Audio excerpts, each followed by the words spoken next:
adult aviation scholarship. This opportunity by EAA. We have the Boeing scholarship, and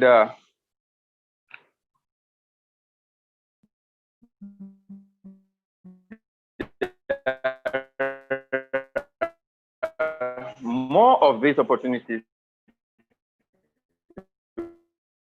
to expect next year, and the active ones will be updated on the ASIC website from next year. I encourage all these opportunities and ensure that you make through thorough this medium. We plead with all notable personalities here from the aviation and travel industry to please extend some of the job opportunities and other career opportunities from their various organizations to members of Student Aviation Club and other aspiring aviators. You can believe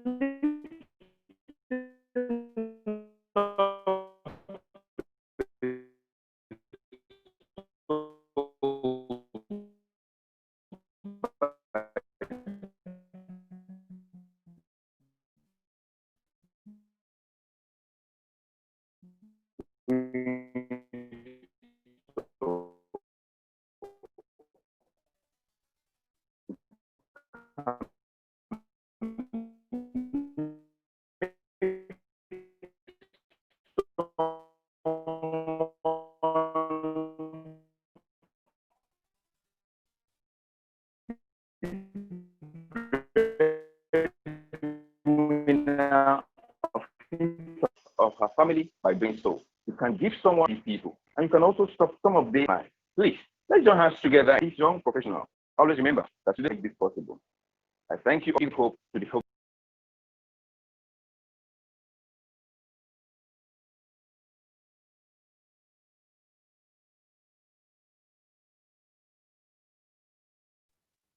I encourage you all to please take to the conference from day one, being today, to the last day, being Wednesday, because there are so many opportunities that you will be getting from this.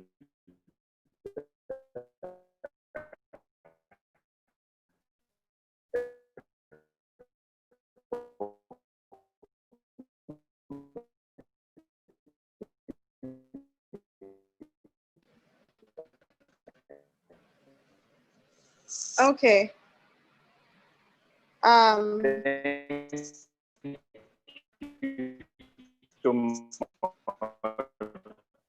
Thank you.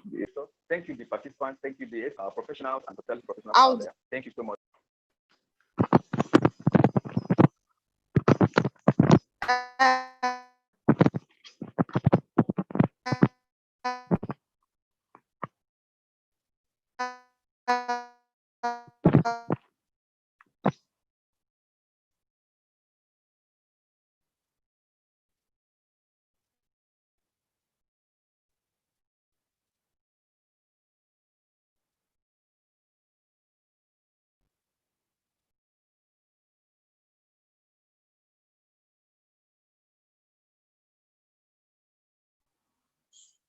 Okay, apologies everybody. We are experiencing poor network connectivity from our moderator and host. So let's kindly bear with them.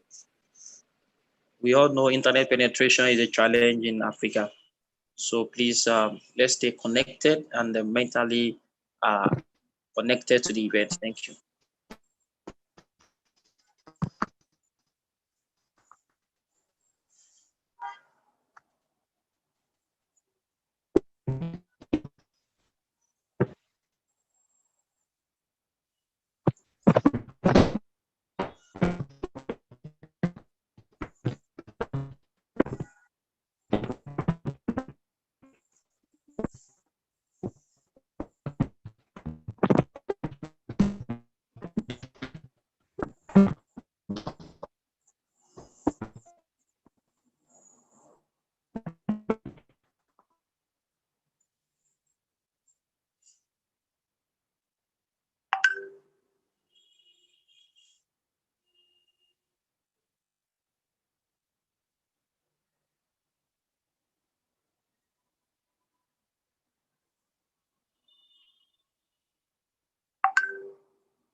Hello.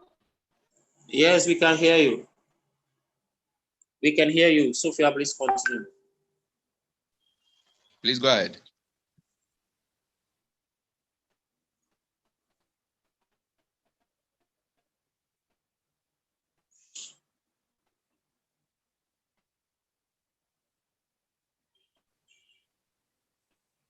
Sophia, please go ahead if you can hear us. Hello, everyone.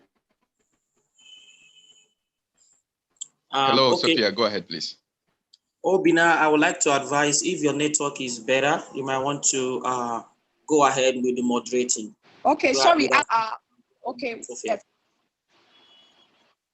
Oh. So, Sophia, can you help us switch your network?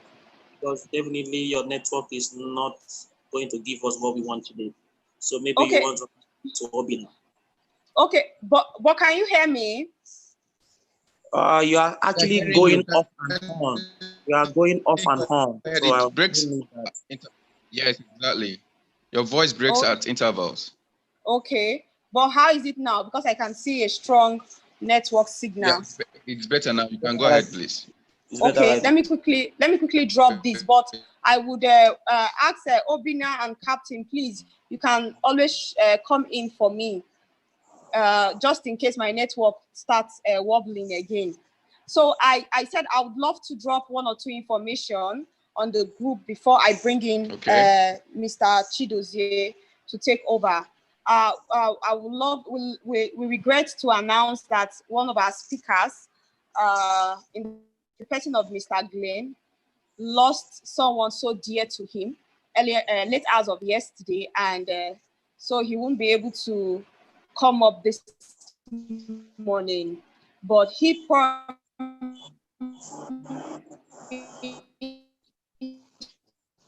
to join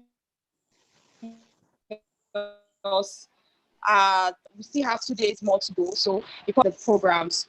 So Captain Emmanuel Losgreat, who is a professional and experienced pilot. He's a trainer. He's a business coach. He's a tourism and business coach, and he has lots of experience when it comes to the aviation, the tourism, and hospitality industry. Okay. Well, I believe that when is his time, he will help us introduce him. Yes. So he's going to be taking over from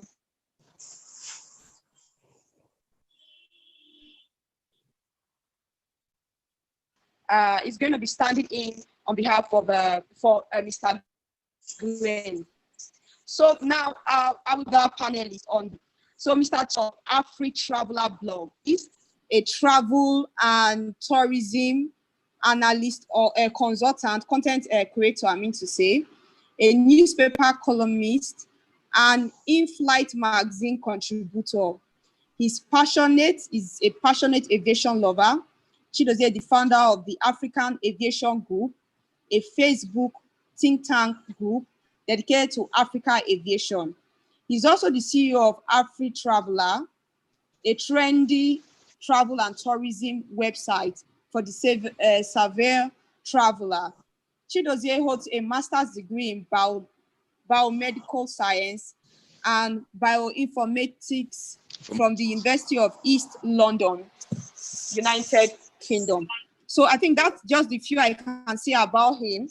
But personally, on my own personal notes, Chidozie is more or less like a boss when it comes to the industry. He's well known, and he's a consultant in the field, and he inspires young youth. He inspires the youth that have interest in the aviation tourism sector. So with this, I would love to bring in Mr. Dozier to the platform so that he can do justice to the program. Mr. Dozier, you are welcome, sir.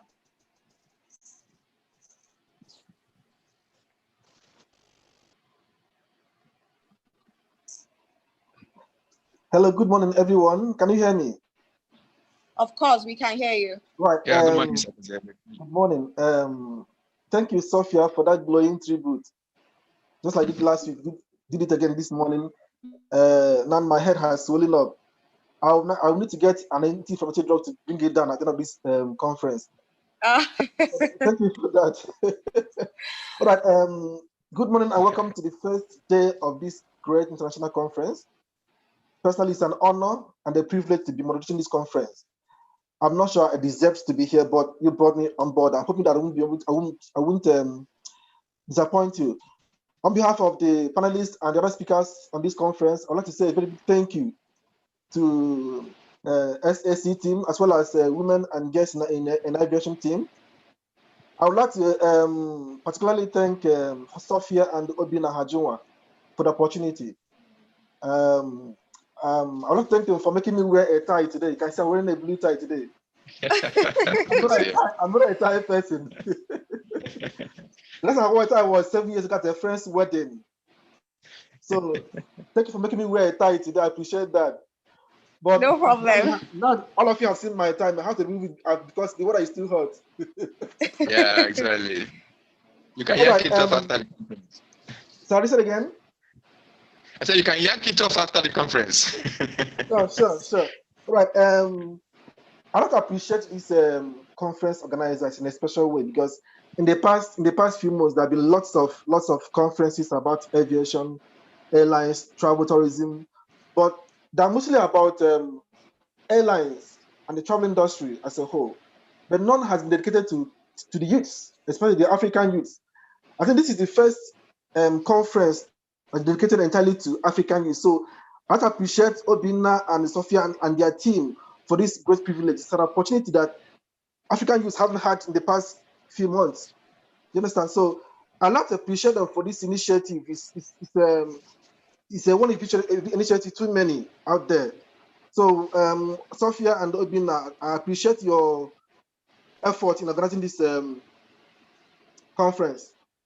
No problem. Thank you. All right. Before I go straight to the panelists, I hope they're ready for me. I have what I call a little pep talk. Thank you, Mr. Dozier. Yeah. When Obina was making his opening remarks, he said a lot of people lack information, and I agree with him. As an admin of African Aviation Group, the most popular and the most populous aviation group in Africa, I get asked a lot of questions about how to be this or that. It goes mostly about how to be a pilot. At a point, it got boring and I got irritated because everybody thinks it's only pilots you can be in the aviation industry, which is a fallacy. You understand? There are so many things you can be in the aviation industry. We don't know that. Just like in medicine, talk about doctors and nurses. In aviation, talk about pilots and cabin crew. They are the face of aviation. We all know that. But there are so many other things we could be in the aviation industry. We don't know that. So my pep talk is about bringing to limelight these other things you could be in the aviation industry. But don't forget that we're talking about opportunities. We had opportunities before this COVID-19 pandemic came. When the COVID has come and gone, there will still be opportunities again, the same opportunities. But there'll be a difference in how these opportunities are created, generated, and taken. Airlines are going to be much stricter. They're going to be more conservative. There'll be more competition in the job market. There'll be stricter requirements. Airlines are going to be hiring based on contracts, and not just based on skills now, but based on not based on aviation skills, but based on personal skills. You understand? If you're a pilot, are you a good pilot? If you're a good pilot, are you a cheerful good pilot? If you're a cheerful good pilot, are you a kind, cheerful good pilot? So there'll be lots of requirements now to separate pilots from pilots or aviators from aviators. You understand? So while our students go to aviation school these days, they shouldn't just learn how to be this or that. They should learn how to be good this or good that. Having said that, let me go to my pep talk. There are so many things you can be in the aviation industry, like I said. I won't talk about pilots today. I'm sorry about that. I want to talk about cabin crew today. I'm sorry about that. Let's talk about some other things you could be. I hope the students are listening so that when you want to make your choice, you make an informed choice. Understand? The important thing is being happy in whatever you do. For instance, I don't call myself an aviator, but I'm happy doing what I'm doing in the aviation industry. I don't fly airplanes. I don't serve on airplanes. I don't make airplanes. I don't something, but I'm very happy being what I am today in the aviation industry. So let's talk about number one is air traffic controllers. ATCs for short are the guardian angels of the sky. They're the ones that control, monitor, and direct aircraft. You understand? Each time an aircraft takes off safely and lands safely, somebody is responsible for it, not the pilot, not the cabin crew. Somebody somewhere directing the pilot or the flight what to do, when to taxi, when to take off, when to climb, where to bank, whether banking to the left or to the right, your cruise altitude. You understand? These people separate aircraft in flight. You understand? They are the guardian angels of the sky, but we don't get to hear about them often. But they work from behind closed doors. You understand? They are the pilot's eyes, in short. Without ATCs, pilots cannot see. They'll be flying blind. Of course, you know the consequence of flying blind. Understand? So you can consider if you want to go into this profession, you can become a tower controller. You can become an approach or departure controller. You can become a terminal approach controller or a route controller. You understand? They earn very well. It's not as if they are poor, they're hungry. They're not hungry, they're not poor. An average ATC earns about $124,000 a year. That's huge money. You understand? So they are not hungry, they're not poor, and they do very essential work in the aviation industry.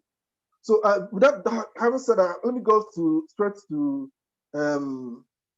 aerospace engineers.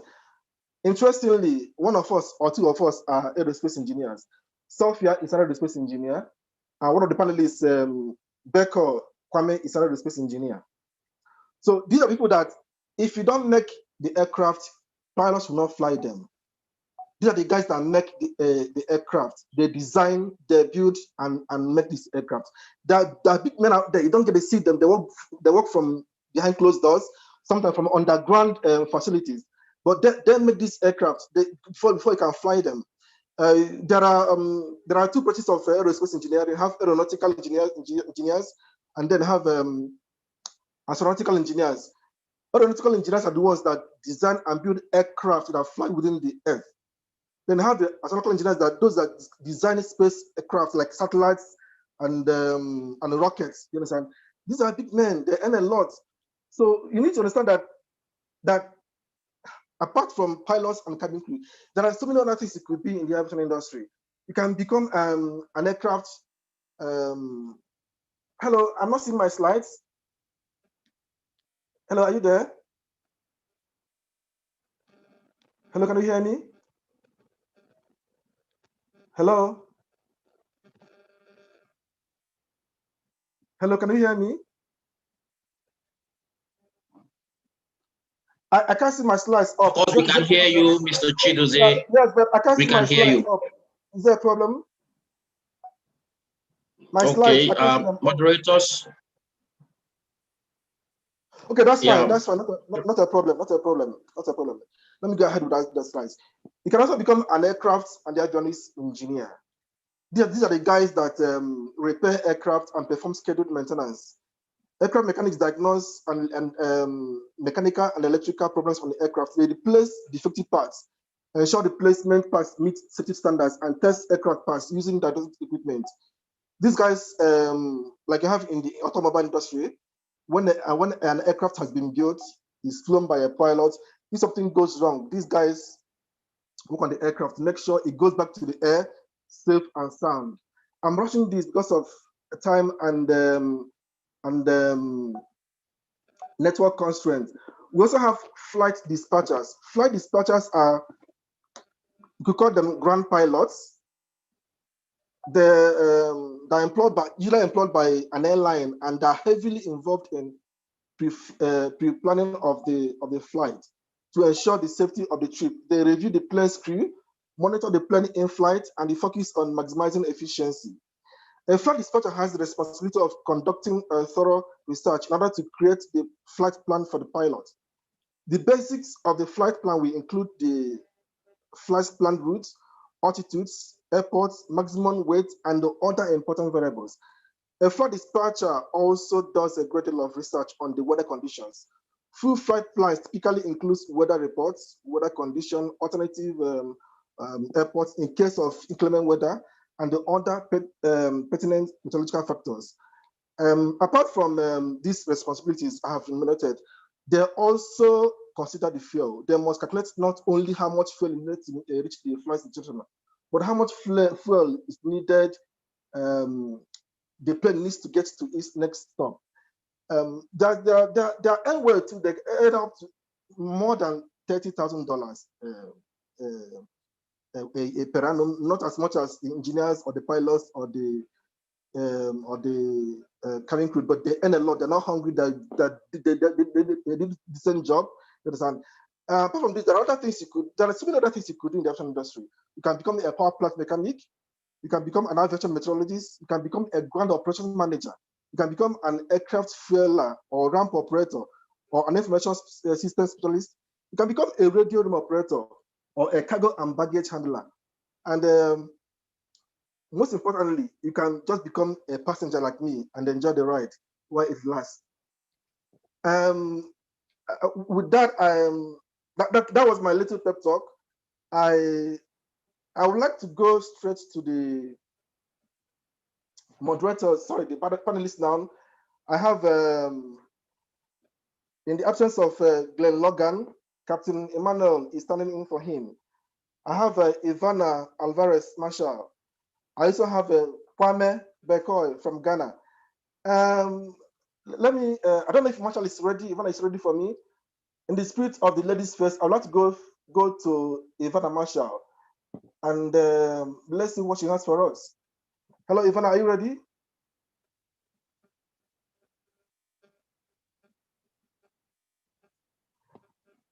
Hello, is Ivana Alvarez Marshall ready? Hello, yes, can you hear me? I was having a problem because the admin didn't allow me to unmute. Brilliant. So,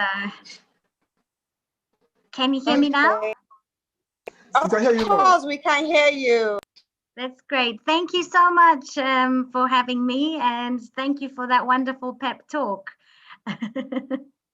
Thank you to SACSTEAM for also inviting me to be here as one of the panelists. It's my great honor and pleasure to be here. Can we have your video, please, Ivana? My network is not strong enough to have the video on.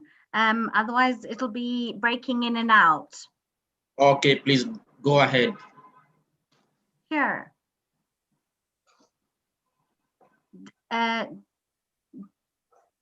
Hello? We can hear you. Yes, please go ahead. We can hear you. Yes, so I just wanted, while we're talking about opportunities in Africa for the youth, I'd just like to give a little bit about myself in the introduction and what our organization is, and just elaborate a little bit about that and explain. So I am the governor of the African 99s, which is the first and only international women pilots organization in Africa.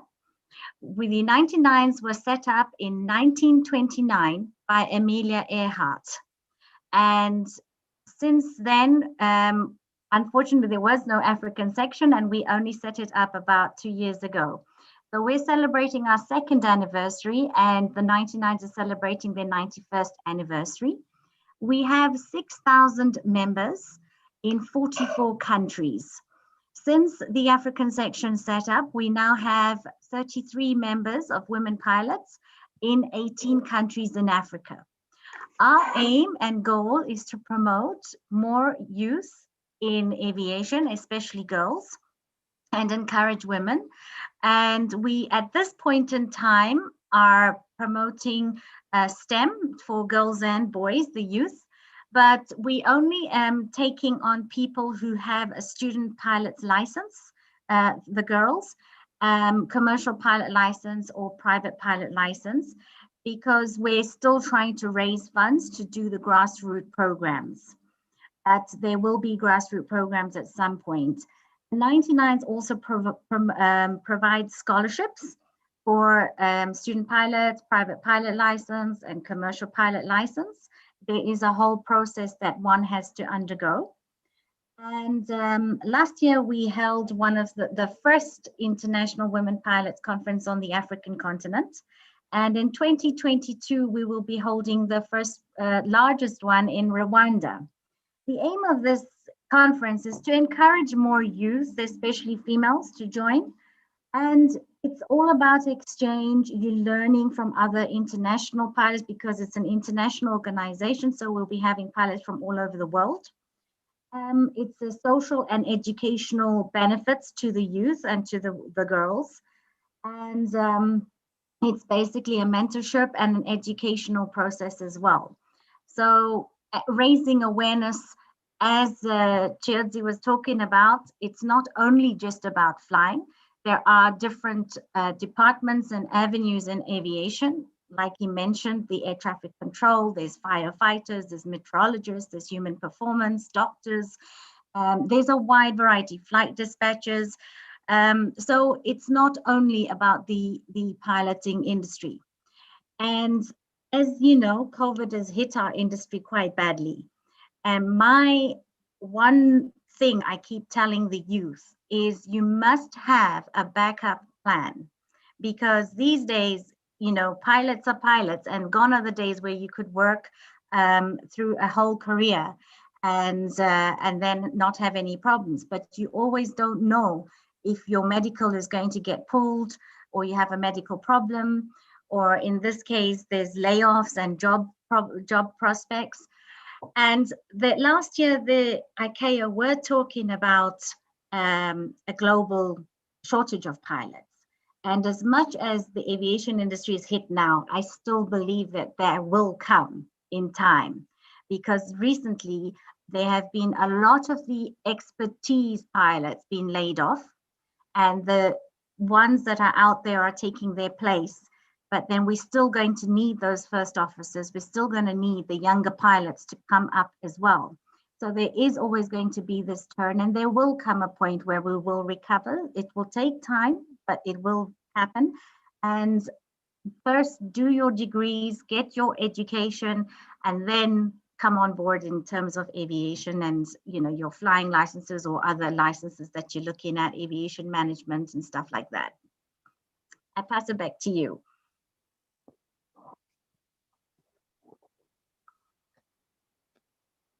Hello. Hello, are there any questions? Yes, but not right away. We'll go to. Okay. Thank you for the talk. You raised some salient points which I'm going to address much later in the program. For now, we are going to go to Kwame Bokoy. Kwame is a senior aviation consultant from Ghana. Kwame, are you ready for us?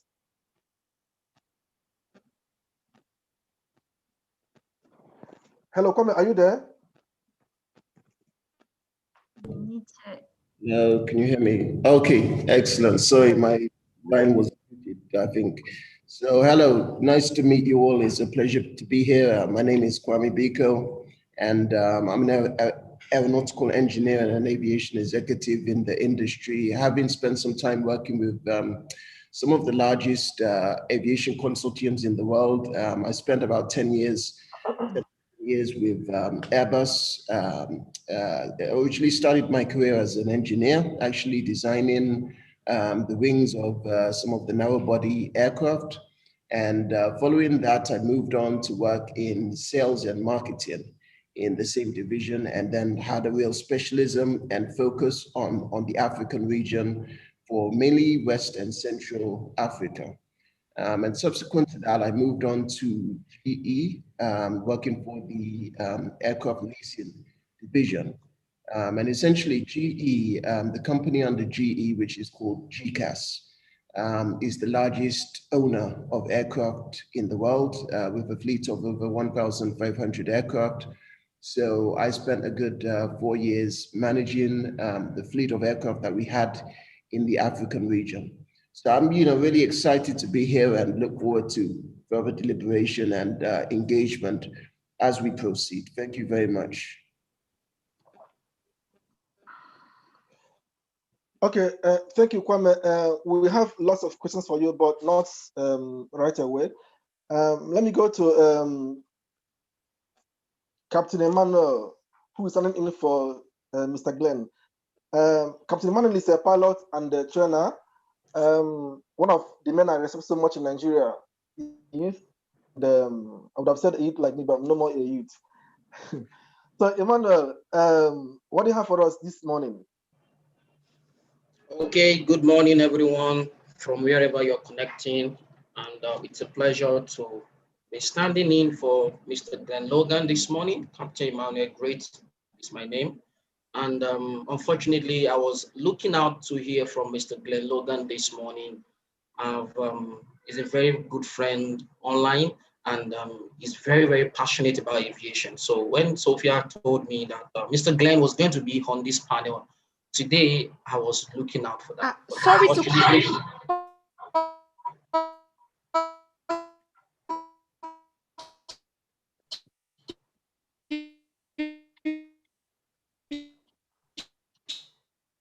Mr. Doze, can you hear Sophia? I can hear her. She on? It's breaking up very badly. Yeah, very, very badly. Okay, so I can hear you. Okay. Emmanuel, I can hear you. Go on, please. Okay, so it's a very big one for me when I got the news that he lost someone, and being a pilot himself, I'd like to, first of all, express my very deep and very sincere condolence to Mr. Glenn Logan for the loss. So having said that, Captain Emmanuel Grady is my name. I'm a pilot, and I'm one of the few pilots who actually went into flight training, not to have a flying career actually, but to be a trainer. And categories of pilot like myself, we are not really much, because I left flying as a flight instructor. I had my EASA certification because I actually attended my flight training in Spain, and also I did a few night ratings in South Africa. So I have a combination of EASA and SACA licensing, but I currently don't fly. Why? Because I went into flying to be a trainer. So I left flying as a flight instructor. I still do flight training, flight instructing actually. But like Mr. Dozier said, I found out during my days as a pilot, I saw a lot of young people like myself who were struggling with paying the fees for piloting. All right. So my piloting training was actually sponsored. And then I spent a lot of time saving money up for my flight training. And then I also got a sponsor. Then I saw a lot of young people like myself who are struggling with flight training. And then I found out, because I came into piloting from being an aviator, I graduated from an aviation school. I understand there are so many other specializations in the aviation industry before I went into piloting. So I was wondering, why does everybody want to be a pilot? Everybody want to fly planes when we have so many other aviation specializations. Okay, as an IATA certified training professional, which I am, I know IATA alone has about 300 aviation you have in the secular world, in the other industries. You can always find a place for you in aviation. So we have careers like airline finance and accounting. We have airport operations. We have air traffic controllers. We have aviation law. I did a little bit of international air law in Canada for 8 months, and it's been wonderful. So thank you very much, Mr. Moderator, Jose, for highlighting the fact that so many other career opportunities are out there for young people. Apart from being pilot, I want to wonderfully appreciate Ivana for being here, especially being the governor of Africa for 99. I definitely will come to Malawi to see you very soon. Okay, unfortunately, COVID-19 made us all virtual travelers this 2020. I want to believe next year we are going to be traveling. So look at Ivana over there doing fantastically well, apart from flying, also helping young people to achieve their dreams. And I want to also look at the example of Mr. Doze here. I love the part, Mr. Doze, where you said that you can actually just be a passenger and enjoy flying. Because I actually know a lot of people who end up being aviation bloggers from being passengers. You can, all of us know Sam Chui. Sam Chui runs a very fantastic video blog, and he's not a pilot, but he gives us content all the time about aviation industry. That's a career. So you can be an aviation blogger like Doze, because I didn't remember Doze telling us, he didn't talk too much about the fact that he has the largest aviation Facebook group on this planet. Doze does that. He's not a pilot. And in closing my very short remark, I want to say now and here, for every young participant that is listening, every aviation enthusiast, every aviation ambitionist, if that grammar is allowed, you don't have to start with piloting, but you can end up as a pilot. So all you need to do is start from somewhere. You can start as an airport operations specialist. I am the director of studies of Exodus International Aviation Academy. One of the reasons why I left Europe and came back to Africa was to come and start an aviation capacity building initiative. As director of studies of Exodus International Aviation Academy, we brought aviation medicine into the private Nigerian training airspace. No other organization apart from NCAA does aviation medicine. So what did we do? We partner with a licensed aerospace medical outfit in Lagos, and we run aviation medicine. And who were we targeting? We were targeting nurses, we were targeting medical doctors, we were targeting student or graduate of College of Health Sciences. And then when that was successful, we moved into drone technology. As I'm talking to you right now, we are going to be one of the first aviation schools in Nigeria to be licensed to fly, to train drone technology, flying and building drones. So those are one of the wonderful things that you can do. And then in closing right now, I want to say that there are current aviation specializations now that COVID-19 has brought to the forefront. And just like Ivana mentioned, Ivana said something that was very, very important, that you must have a backup plan. Okay, in your flight training, you can, your sponsor can pull out. You might run out of cash. What's your backup plan? Now, for every one of you out there that you are also thinking, okay, can I start from somewhere and then end up being a pilot? I want to tell you, there are some particular aviation specializations now that COVID-19 has brought them to the forefront. If, for example, Jose, you agree with me that while the whole world was on lockdown, cargo flights were operating. And that means any aviation enthusiast who goes for any course in line with air cargo operations, you're going to get a job. Because during the lockdown, cargo fly were operating, pharmaceutical fly were operating, cargo planes, in fact, Ivana, you will very much agree that they were converting passenger aircrafts to cargo flights. So cargo was operating. So why don't we have young people looking to become air cargo operation specialists? We need a lot of them. There are shortage of pilots. Yes, Airbus forecasted that, Boeing forecasted that. There's going to be a shortage of pilots, but I also believe there's going to be a shortage of other aviation professionals. And as a backup plan, you want to look at those aviation specializations that COVID-19 has brought to the forefront. One of them is aviation medicine, aerospace emergency medicine. One of them is air cargo operations. And then the world is going to need more aircraft cleaners now that COVID-19 we are in the era of COVID-19. So these are other specializations, and let me leave it there so that we can say more during the question and answer. Thank you very much, moderator. All right, thank you, Captain Emmanuel, for that brilliant expose. Actually, you are more powerful than I thought you were. Africa is actually blessed with brains like you. I'm proud of you. I used to be proud of you, but I'm even prouder now. I hope you got that right. All right, we're going to the question and answer sessions. But before I go throw the questions open for the floor open for the participants, I'd like to go to the panelists one after the other. Forgive me, I'm going to have to break the ladies first protocol this time. I'm going to go straight to Captain Emmanuel Gret. Emmanuel, you are a pilot. You are a certified trainer in the aviation industry. You are a tourism and hospitality consultant. You are also the founder and CEO of Tourism Business Synergies International.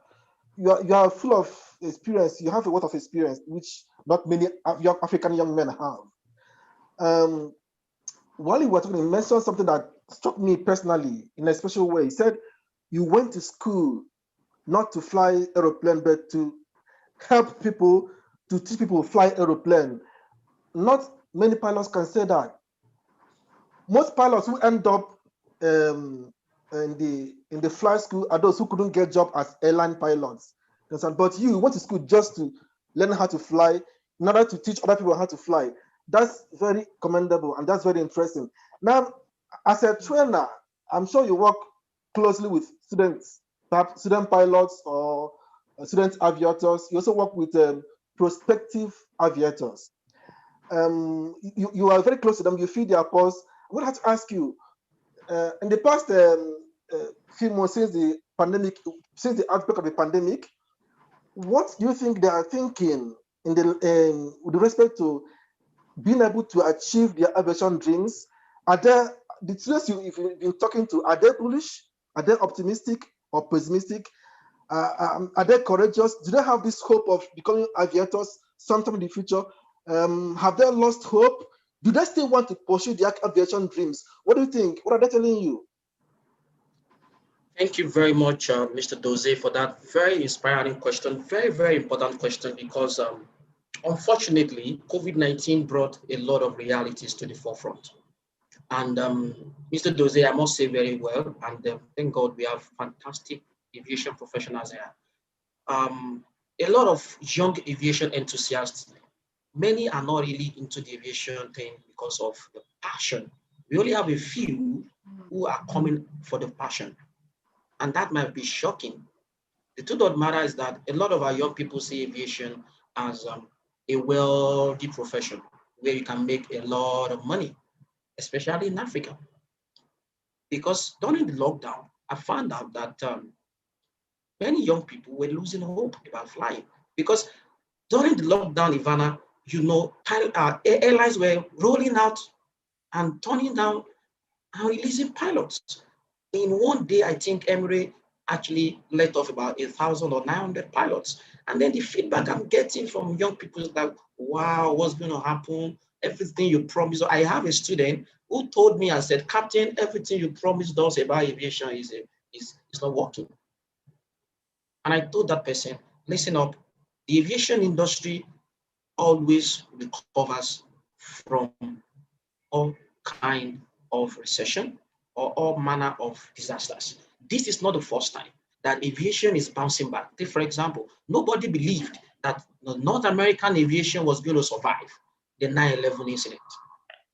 Practically 2001 to 2003 were the worst years for aviation in the United States. But aviation industry bounced back, all right? Before COVID-19, there have been different epidemics here and there. We had Ebola in West Africa that threatened aviation, but the industry didn't shut down. Okay, there was SARS actually in North and Southern America also. Okay, and the aviation industry is so fantastic, it always recovers. When I look at the statistics that IATA is rolling out currently, I'm an IATA certified training professional, so I actually follow IATA forecast 24/7. Right now, IATA is saying that the aviation industry is going to recover by 2024. Now, that is enough time for a young aviation enthusiast to have a plan. If the industry is going to bounce back in 2024, then this is the right time to start at a particular pathway. There's always a pathway in the industry. But unfortunately, we have some young people who are looking at aviation as a wealthy pathway. No. Aviation is a career, it's a long-term career. And being a pilot doesn't mean you're going to get a job. I think we need to let our young people begin to know that. I have a lot of pilot friends that, Ivana, you'll be surprised. Immediately the lockdown started, I have some of my European pilot friends who were asking me to help them secure flight instruction job in South Africa and in African countries because there are no more jobs. Some of my friends who actually were certified Boeing 737 MAX pilot, immediately Boeing 73 MAX incident happened and the flight was grounded. Many of them were actually stranded somehow. So we need to let our young people know aviation is a career. If you want to be in it for the long term. Come rain, come sunshine, COVID-19 or not. And that's very, very important. Captain Emmanuel, I'm gonna have to stop you there. I'm loving this conversation. I have more questions for you. I'm gonna come back to you, but let me go to Ivana. Ivana, are you there for me? Hello? Hello, Ivana, can you hear me? Hello, Ivana, can you hear me? Can you hear me? They had to unmute me, Yes, sorry. yes, brilliant. Ivana, when it was you made mention of you are the governor of African Section 99. You have over 20 years flying experience. You promote student scholarship in aviation industry, especially for women and the girls. I'm coming back with another question for this, but let me ask you now. You made mention of having to have backup plan and having to prepare ourselves for the future. Can it be in specific terms? Can you tell us, because these people are listening, the young aviators are listening, the professional aviators, they're all listening to you. Can you tell us in clear terms, in specific terms, what can we do? What are the things we could do to prepare ourselves for the future? Like I said, there's going to be a lot of selection. The future is going to be very selective. You don't have to be a pilot. You have to be a good pilot, a better pilot. You must have something that the other person doesn't have for you to get hired. So what are those things we must have to have an advantage over other people? Well, just like Captain Emmanuel was saying earlier, one of the biggest things is passion. If you're passionate about what you like to do, you will excel immediately because you really put your heart and soul into it. A lot of people, like you said, are in it because they think it's a money-making thing and they're going to make money, but it's not true in aviation. Like he said, a lot of people end up struggling, looking for jobs, going years and years, and you invest a lot. Aviation is not an cheap career. It's a very expensive career. And I've had friends who are in accounting and who are excelling. When I first started out, it took a long time. So you have to have that extra personality. Be always engaging. Don't just study. Do your research on the company that you're looking to go to. Try and always have one up against the other. So you have to know you have to have your knowledge there in the aviation industry, on the type of aircraft that you're going to be flying. Right now, YouTube is a wonderful thing. Google is wonderful. In our days, we didn't have that. Only recently, we had to look through dictionaries and encyclopedias and stuff like that. So these days, there's a lot on the internet that teaches you, gives you a lot of information, a lot of apps. A lot of places that you can learn about introduction to flight, introduction to doing questions, the types of questions that the airlines will ask you. You can actually go online and different airlines have different question banks. They prepare you for interviews. So there is a lot that one can do, but the most important is you as an individual have to take that initiative. No one is going to spoon feed you. You have to be on top of your game, on top of everything. You have to be passionate for what you want. If you're not passionate and you don't have that drive and ambition and don't come across like you come across lazy and that someone else is going to do it, or even if you're working in for example flight planning or operations, your boss might see that you're learning to fly and you're doing really well, he's really enthusiastic, he's doing his paperwork, and these are little signs that you have to show to your superiors and show to the people that you really want to be there and want to achieve. So the most important thing is passion and to really strive. Don't be lazy. Do your homework and do your research. Thank you, Ivana Alvarez. The key words there, you have to be passionate about what you are doing, and you can't afford to be lazy. you can't afford to be lazy. If you could be lazy last year, not this year, and not next year, definitely. So you have to be passionate about what there are levels of or degrees of being passionate. You don't want to just want to fly a plane, go to the flight school and jump on a plane and fly a plane. That's passion. There's different degrees of being passionate about something you're doing. So let's be passionate about what we're doing and let's not be lazy about it. Let's get the right information. It's very important. I was once on a flight from Johannesburg to Lagos a couple of years ago, and I asked one of the cabin crew, what's the captain's name? And he didn't know. Excuse me. Oh, wow. Yes. What's your captain's name? He said he didn't know. I wasn't even ashamed about that. He said he didn't know. I found it, it was abysmal. I found it as an abomination that you don't know your captain's name and you're on his flight as a cabin crew. So simple information like this can help you get a job somewhere. Imagine going for an interview and they ask you, who's our airline CEO? And you don't know. You have lost that job already. So get information at the tips of your fingers. Thank you, Evan and Max, for that brilliant answer. I'm coming to you, Kwame Bekoy. Are you there? Hello? Hello, I'm there, yeah. Let me see your face, please. All right.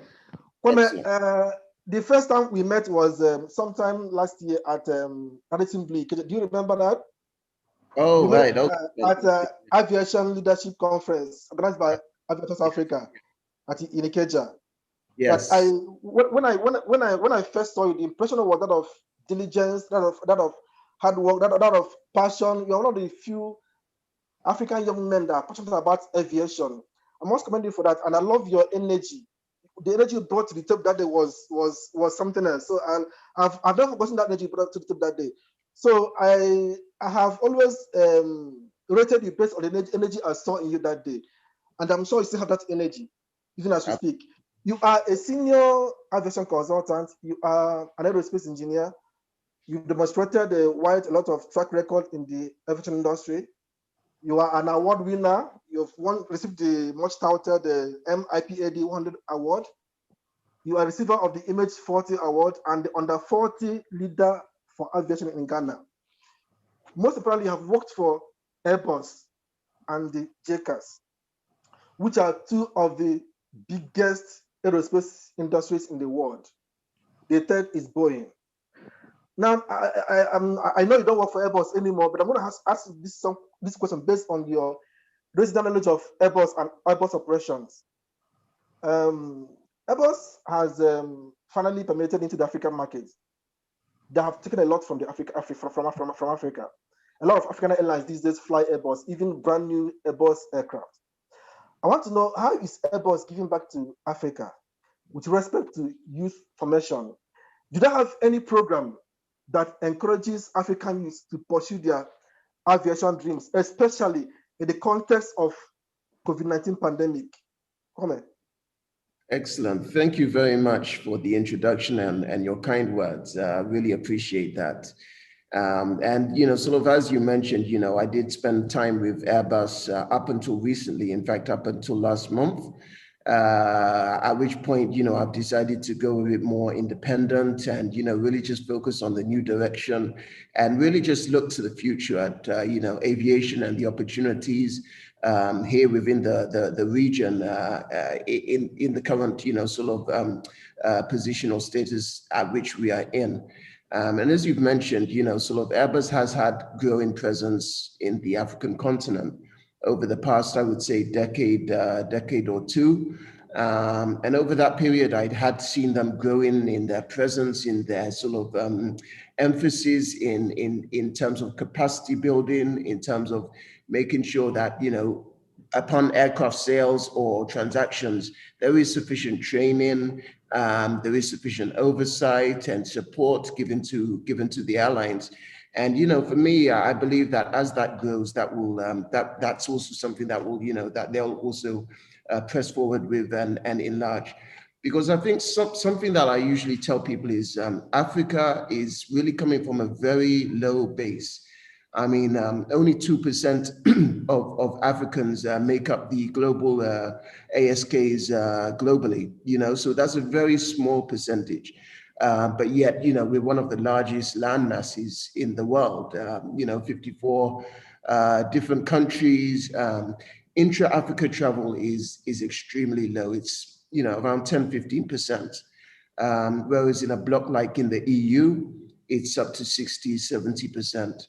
And I think what I can see looking forward with initiatives like the AFTA, the African Continental Free Trade Agreement, which we hope will come into place in January, things like this will boost intra-Africa trade and connectivity, and improve the ability for people, for companies, for goods to move freely in between the different countries in Africa, which should give an overall benefit to the economy and the GDP, you know, as we begin to trade amongst ourselves. But, you know, I mean, just in conclusion, I really just want to add to what my fellow panelists have said, in that really this is a business that is all about passion, it's all about drive. The returns in aviation, particularly in air transport and airlines, are very low, extremely low. In fact, in all of Africa, there's only, out of the 250 or so airlines in Africa, only a handful of them are profitable. You know, only about 5 or 6 airlines in Africa are profitable. So it's a very difficult industry. It's an industry that requires good infrastructure, good airport infrastructure, good security, expertise. It's very expensive. So it really does require a significant amount of passion, you know, to basically progress and proceed. But I believe that the prospects, particularly for the region, are very high. I'm very optimistic about the future in aviation in Africa. Again, you know, I started my career in aviation around 2001, 2002, which was around the period of the 9/11, the Twin Towers came down, and aviation just, you know, it was a disaster. And for me, I think if I would have made a decision based on the present pandemic going on back there, I think I would have made a really bad decision, because, you know, as students, people studying now, their careers are going to last 30, 40, 50 years. So what I would really just encourage people to do is don't make a decision based on a 2 or 3 year pandemic that is going to affect your whole career. So really, that's what I'd like to see. Thanks. Well, thank you, Kwame, for that brilliant presentation. It didn't disappoint. I gave me just more than I expected to give me. I'm hoping that going forward, aerospace companies, including Boeing and Airbus and General Electric, will have very sustainable programs for African, because these companies come to Africa, that they come and take, but they don't give much, except in the form of aids to charity, to maybe hospitals and orphanages. We need them to step up their CSR to something a lot more than charity to orphanages. Thank you very much for that answer. I will come back to you.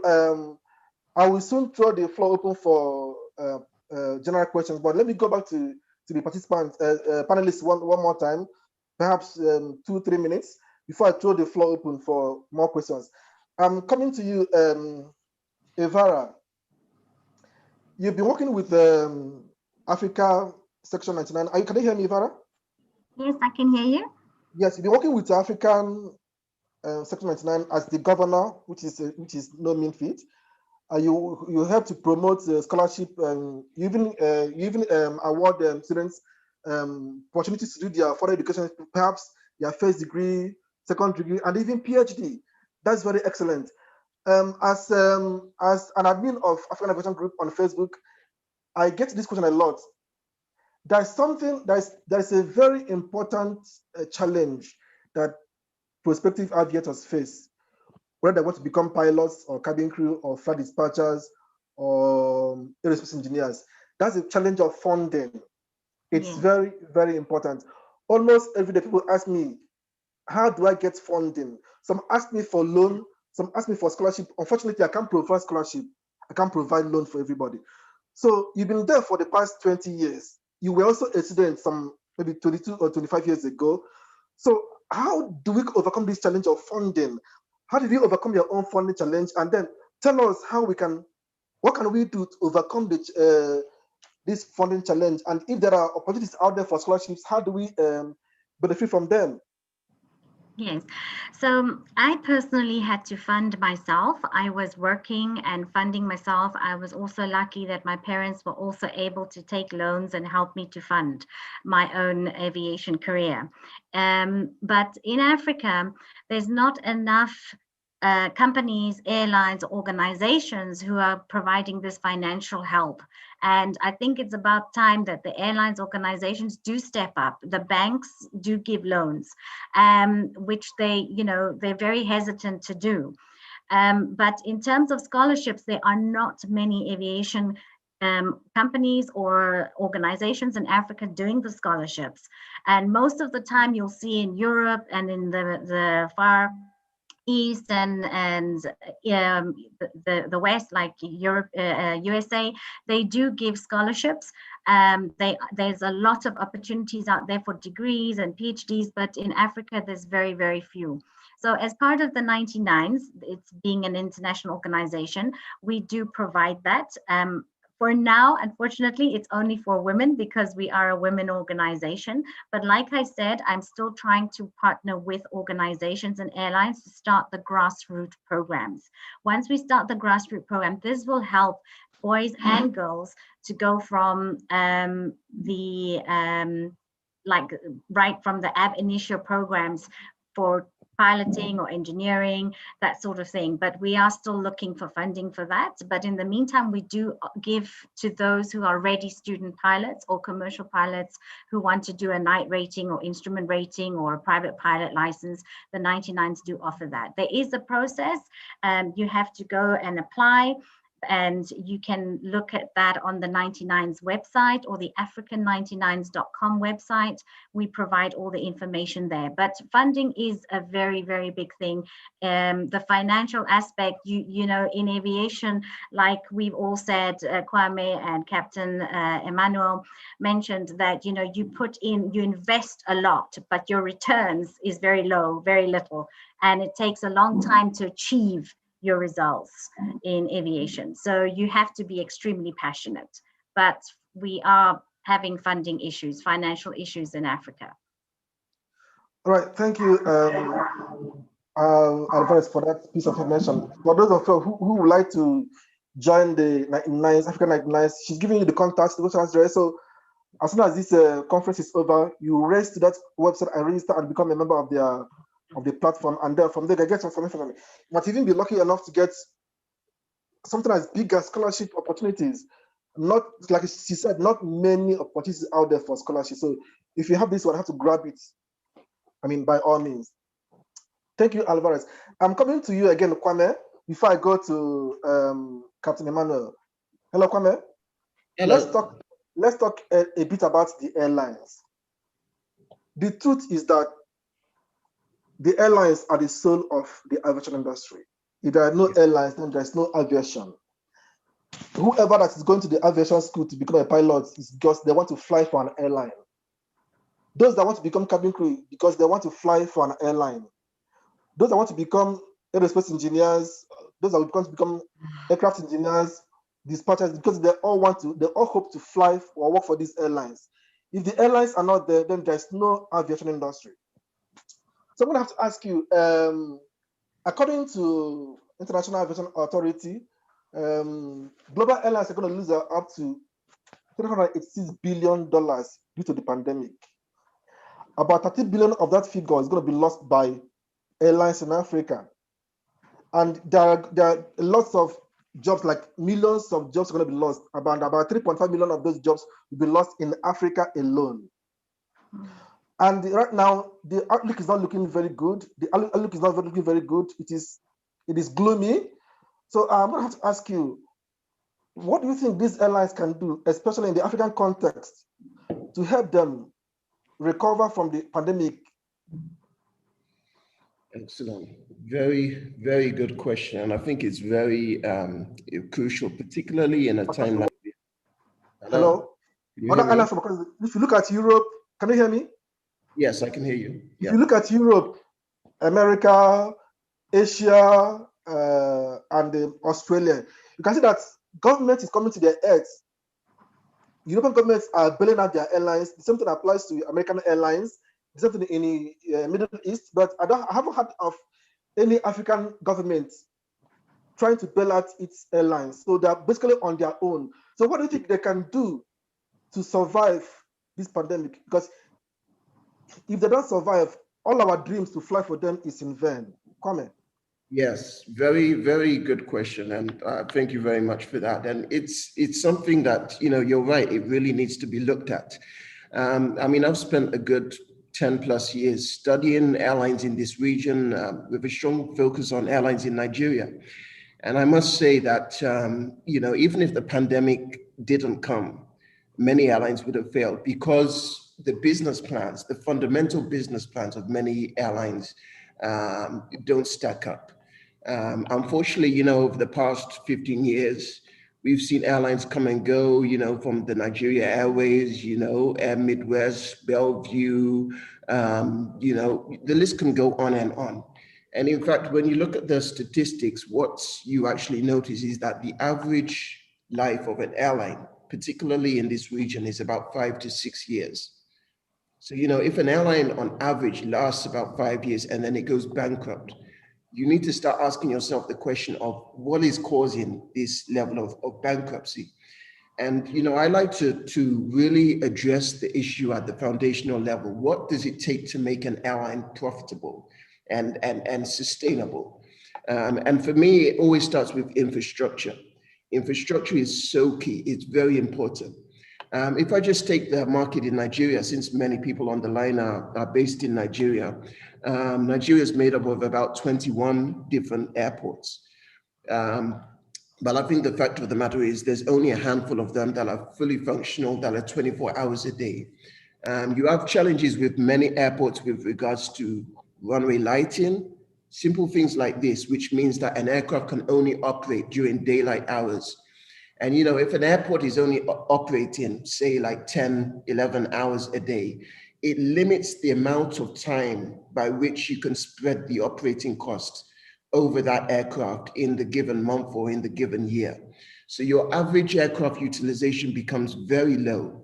And for example, I can tell you this, if the average utilization of an aircraft in Nigeria is 6 hours, whereas in Europe, North America, or Asia, the average utilization is 12 hours. That means that they can afford to pass on significant, 50% of savings to their customers. So therefore, if you're flying from, say, Lagos to Abuja, you could end up paying a ticket of 10,000 naira instead of the 25,000 naira that people are paying today. And then also taxation is very high. Passenger tax in the region is so high. A flight from Accra to Lagos today is no less than $400 US dollars. And I can tell you this, I can get the same flights from here to probably Europe for the same cost. So we need to start asking ourselves the question, why is a 40-minute flight in the region costing $400?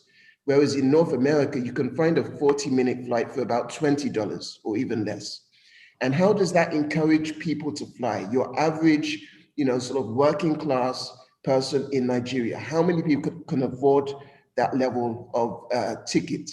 So there are many fundamental things that need to be addressed to really improve the overall aviation landscape. So, really, just in conclusion, the solution isn't to have more and more airlines, because we're in a region where everyone wants to launch an airline. Governments want to launch airlines. People who have a bit of money or raise money in oil or something else, they want to launch airlines. Airlines isn't necessarily what is going to resolve the problem. It's really addressing some of these fundamental infrastructural challenges and the policies with regards to taxation and cost that are going to address the problem. Thank you. All right, thank you, Kwame. Essentially said it's actually there are fundamental problems challenging African airlines, including poor aircraft usage and multiple taxation, which is killing airlines actually. In addition to poor lack of modern infrastructure, including landing, night landing facility for night landing. A few weeks ago, I did an article for Aviation Africa, which I titled "How the Airlines Can Survive the Pandemic." And I said one of the things that the African airlines have the eggs in one basket, which doesn't make any sense. You understand? There are no additional ways of making money. They just carry passenger from point A to point B and make money from only tickets. There are no low-cost airlines in Africa. So I think African airlines should also consider going into the low-cost model, because it doesn't make any sense. You have only 2 aircraft in your fleet, and you're operating as a full service airline. Your captain is a legacy carrier. It makes no sense. What happens if something happens to one of your aircrafts? So I think those that regulate this industry should also step up their game. If you have 2 aircraft, then you're not ready for business. If you want to own an airline, you have at least 3 or 4 or 5 aircraft, so they can have backup. So African airlines are challenging with a lot of problems. Even before the COVID-19 came on board, they were already facing too many challenges, which, like you said, included multiple taxes. And don't forget that African airlines also face a higher lease charges when they go to buy aircraft. You worked with Airbus before, you know this. Airbus charges African airlines higher than they charge the counterparts from Europe and elsewhere in the world. So thank you so much for bringing out these points to fore. Let me come to you, Captain Gray, before I go to the floor, open the floor for the participants. Hello, are you there for me, Captain Emmanuel Gray? Yep, sure, I'm here. Right. Okay. In conclusion, what's in a minute or two, what's your advice for these students who are feeling, like you already said, they're feeling downcast, they're discouraged, they're probably even moody? You understand? What's your advice for them? Should they be hopeful? What should they do at this point in time? Should they be hopeful? Should they hang in there and then hope for the better? What's your advice for them, please? A minute or two before I go to the floor. Okay, thank you very much, Dose. And the response is very simple. Like I've said earlier, Ivana has also mentioned, passion comes in here. Passionate people don't give up easily. Passionate people see their dreams to the end. Passionate people only relax when they have achieved their goals. So, but to be more practical, okay, as I said earlier, IATA has forecasted that this pandemic is going to actually, stay for a while, and the aviation industry is going to recover by 2024. So my advice to the young aviation enthusiasts and aviation career prospects out there is start somewhere, okay? If you can afford to start as a pilot training, you want to start as an aviation professional somewhere in the cargo industry, or somewhere as an airport operation specialist, or even somewhere as an airline ticketing and reservation officer. But you must start somewhere. So like Ivana said, and Kwame has also reiterated, there's still a shortage of pilots. But the shortage of pilot also means there's going to be shortage of other aviation personnel, because as aircrafts get built, they need pilots to fly them. You need more airport handlers to handle the aircraft. You need more baggage handlers, and also the chain continues. So the prospect for the future of aviation is still very, very fantastic. The forecast by Airbus and Boeing are still there. Okay, till 2037, there's a global shortage. I think in Africa, we are going to be needing about 22,000 flight attendants and more pilots. So those statistics are there, and the industry is going to rebound. And when the industry rebounds, it's going to rebound big. So only those people who have stayed true to their passion and who has a backup plan start somewhere. You can always end up as a pilot. You ran a story on your blog some time ago, Mr. Doze, an aircraft mechanic who had ended up being a pilot. Okay, I've seen a story you also did of an aircraft cleaner who ended up being a pilot. So it's all about starting from somewhere and staying true to your passion. Be passionate. Don't come into aviation for the money. Come into aviation for the passion. And that's it for me. All right, thank you, Captain Emmanuel. Great. Be passionate, be resolute, don't lose hope. The future is not bleak, it's actually very bright. Thank you very much, Captain Emmanuel. Let me open the floor for more questions from the participants. If you want to ask a question, raise your hand. When you're muted, tell us your name, your country, and your question. If you're asking a question to a particular panelist, let us know. Otherwise, it's just a general question. You may also have to drop your questions as comments while this is going on. I can see questions from participants like Victoria has asked a question, what are the requirements? We're coming to those questions much later. If we can't answer your question in this session, we will compile them. They get answered that are sent to your email inbox. But now let's take questions from participants. Raise your hand, tell us your name and your country and your question. Thank you.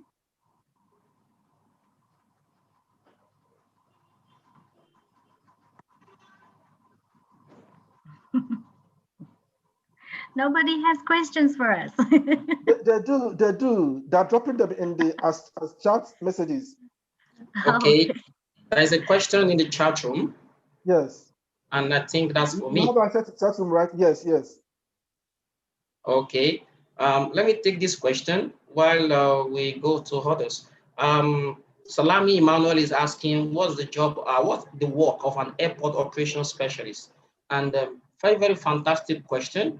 Okay, an airport operations specialist is someone who is responsible for the day in, day out operation of the airport. And his major customer is the airline. Okay, so it is the airport operations specialist who determines when planes arrive, when planes depart, where they park at the airport, and how they obey traffic rules. Because you need to understand the airport actually is the landlord for the aviation industry. Yes, pilots are fantastic people. Cabin crew always are elegant. But if there's no airport, definitely we are going to fly from.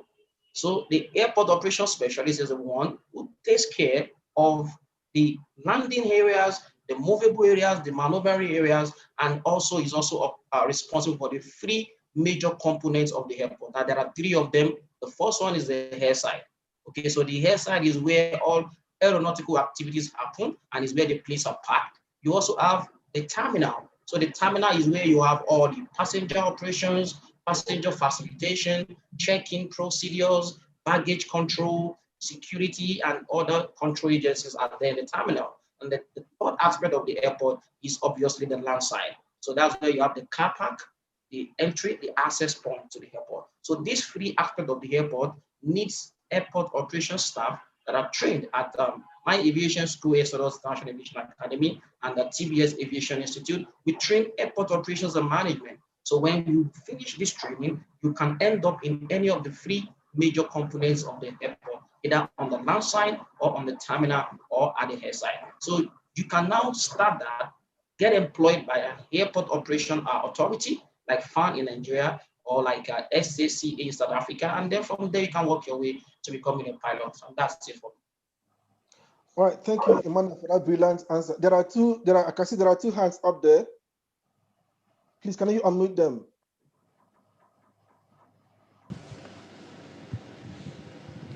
Hello? Hello, tell us your Yeah. name, your Hello, country, my name your is question. okay, my name is Ephraim Ayokumi and I'm calling from Nigeria. Okay, your question, please. Yes, please, my question is, for example, for someone like me now, I'm actually an art student. I didn't study any science course. I finished school with a bachelor's degree first in arts, bachelor's degrees of arts.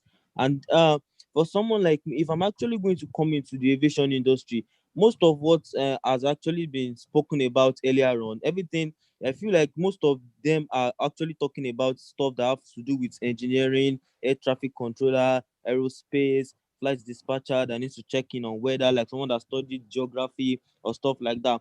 But what of people that actually study like art courses that actually have some kind of passion for it? Because someone like me now, I studied communication and performing arts, more like something that has to do with mass communication. But at the same time, I'm particularly interested in the aviation industry. I mean, I follow up so many things. I follow up so many pilots on Instagram. I follow their posts. The job is actually very interesting and all of that. But we're not particularly about the job. I'm not particularly about the pilots now. For someone that studied arts, my question is, what kind of line would that person fit in the aviation industry? Someone that doesn't have a science, that doesn't have any background foundation on engineering or science. what opportunities are available for someone like that? All right, thank you, Ifra, for that very important question. Captain Emmanuel, can you help us answer this question, please? Yes, yes. I know you are going to push that question to me. I'm the one in the classroom most of the time, and very fantastic question because I get to answer this question almost all the time when I'm done with when I'm always down with the aviation admission process. So for someone like you, thank you for that question. You have studied arts, and it's very important for you to understand that the aviation industry is very, very broad. Actually, travel and tourism is one of the specialization in aviation, because the truth of the matter is that pilots are not going to fly if passengers do not book for those flights. And at the same time, passengers needs professional ticketing agents or travel trip planners or tour consultants to book their trips for them. So for you who have a background in the arts, you can actually, start from the travel and tourism section. Okay, get yourself a very low cost, course on ticketing and reservation or international travel and tourism. In fact, if you are a prospective aviation student in my college, I would definitely ask you to study international travel and tourism, because international travel and tourism talks about travel and tourism on the international stage. So you get to bring your understanding of the art into the expression, the creativity that goes into creating vacations and package holidays. And then that's a wonderful, wonderful job. And also is a specialization in aviation. Also, if you're an arts person and probably you studied economics, somehow, I know a lot of young people who are in the arts, but somehow have studied economics or commerce. Okay, if you study economics or you study commerce, you can also fit into airport operations, because airport operations really doesn't require engineering. It's a management science course. So you only need to have a background in economics to be able to also become an airport operations specialist. There's no engineering requirement for being an airport operations specialist. You only need engineering for the aeronautical courses, because we have an aeronautical specialization in aviation, and we also have the non-aeronautical. So aeronautical courses includes piloting, cabin crew, the traffic controllers, the flight mechanics, the aerospace engineers. They are the engineers, okay? In fact, you don't need to have a understanding of engineering to be a flight attendant. So you can also explore the airline cabin crew if you have a background in the arts, because I heard you say you studied mass communication, and flight attendants are very good communicators, because you need to have the ability to express yourself, communicate to passengers. You are responsible for their safety, for service and their security. So cabin crew is a fantastic option for you also. But for you to be a cabin crew, I also understand you need to have a background in biology. Yes, that's very important too. So if you have a combination of economics or biology with your art background, you can fit into travel and tourism, airline cabin crew, or airport operations. Thank you. All right, thank you, Emmanuel, for doing to that question. I think Alvarez wants to add something to that, what you just said. Ivana? Hello? I think we want to add something to what Emmanuel has already said. Yes, I was just typing it on the chat as well, that IATA does offer some of these short courses for people with the arts and hospitality and tourism, ticketing, where they have short courses where you can go online and do them on there as well. But basically, Emmanuel has covered everything to answer his question. But I just wanted to say that IATA does offer these little short courses. All right, thank you very much, Ivana. I think there are two more hands up there. Can you unmute them, please? Yes, they are opened. Okay. Please ask your question, your name, your country, and your question, please. We don't have much time.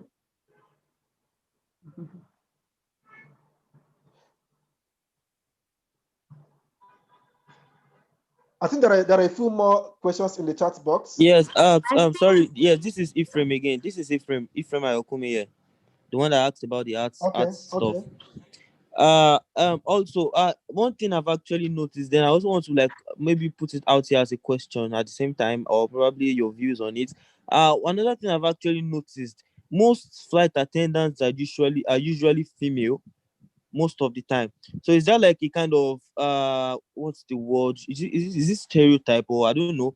Like is it a barrier for I don't know, or like a rule whereby most or 90% of the female or flight attendants have to be female? Or I really don't know why that actually happens most of the time. Is there a reason for that? I don't know if you can shed more light Okay, on it. okay. And also, Let me sorry. answer In quickly. addition, Mr. Captain Emmanuel Grace, I envy you actually, but and also about the school that you talked about, sounds like something I might actually want to like maybe get more information about, or find a way to possibly be, I don't know. I mean, right now I can feel like, okay, I can actually point to somebody that, okay, so I'm envying somebody, someone I can look up to for now. So like your school, what are the chances of me being able to get into your school? I don't know if that is okay to ask on this platform, or maybe I don't know, or I don't know if you understand what I'm trying to say. Like, is there a possible way for me to come under your school, or I don't know, or something, probably for a tutor, or rather than going to IATA or all those kind of other stuff like that? Okay, Okay, let me take your question before I hand you over to Ivana. I know Ivana would love to respond to that issue concerning the stereotypes for cabin crew.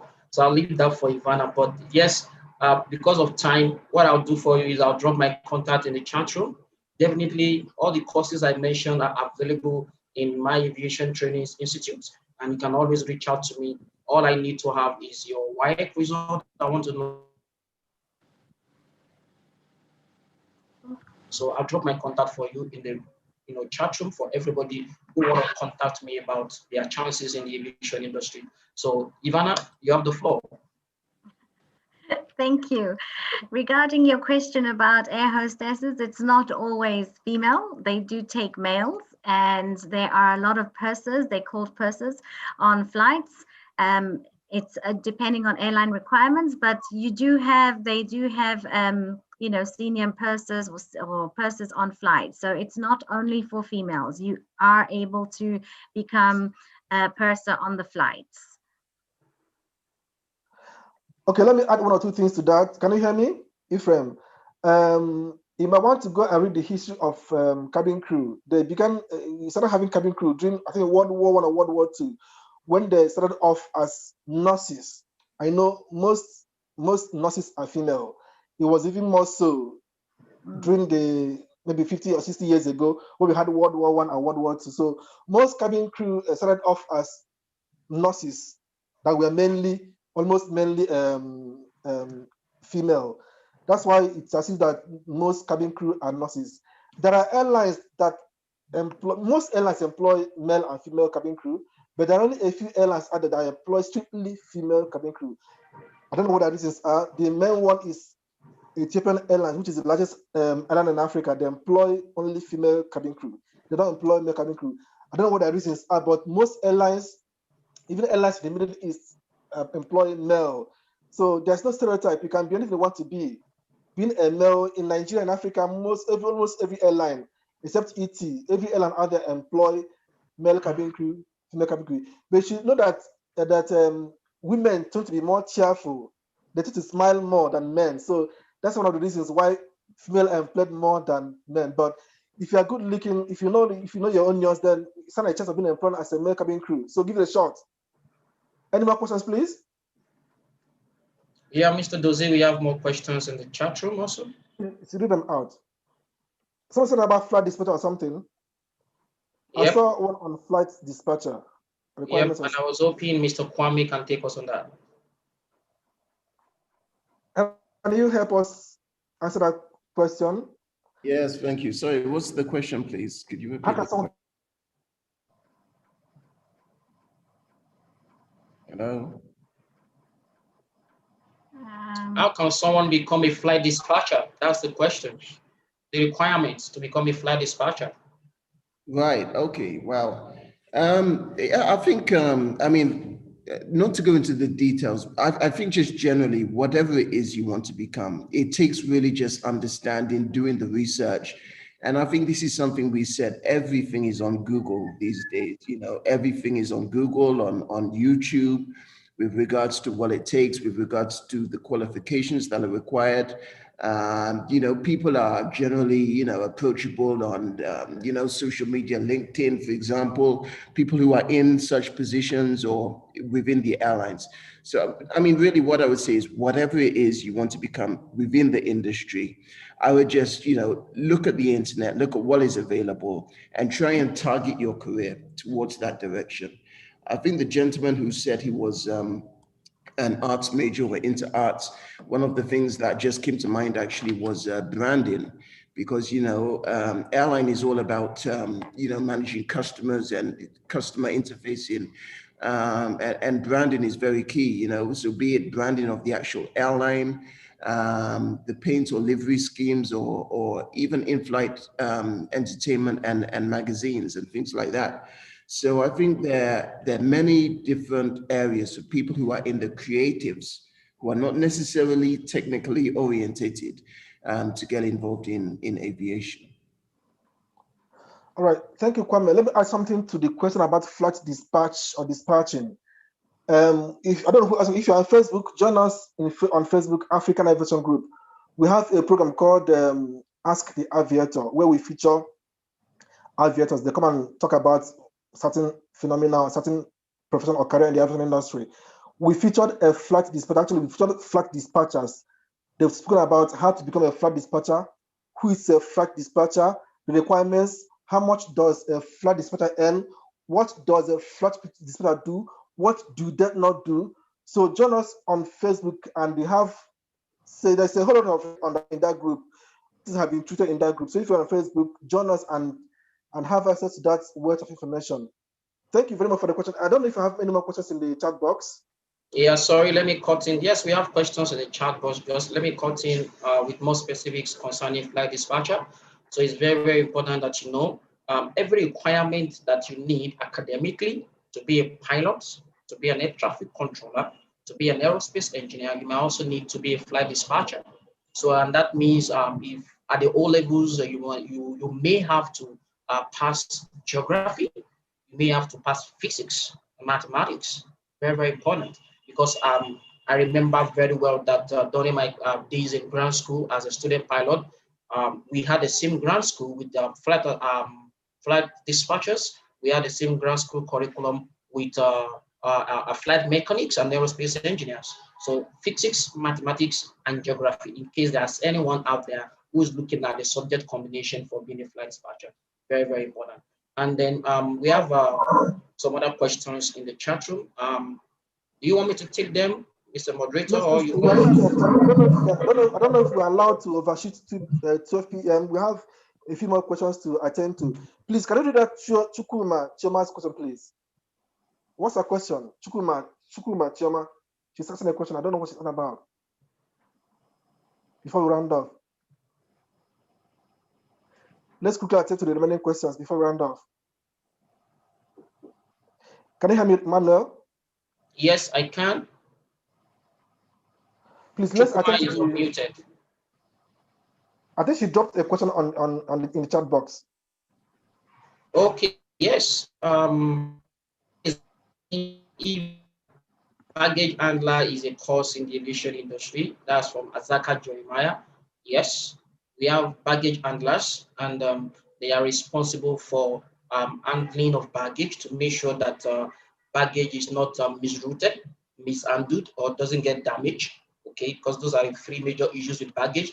Baggage get damaged, get missing, or can be routed. You can imagine a passenger who is flying to Oakland in the United States, but because of a baggage handler error, his baggage was routed to Auckland in New Zealand, because there's a little bit of synonym between Auckland, New Zealand, and Auckland, United States. So these are kind of issues that happen in the industry. Then pilots are not responsible for that. So you need a baggage handler who is well trained, who is going to make sure that passengers' baggage arrive with the destination with the passengers.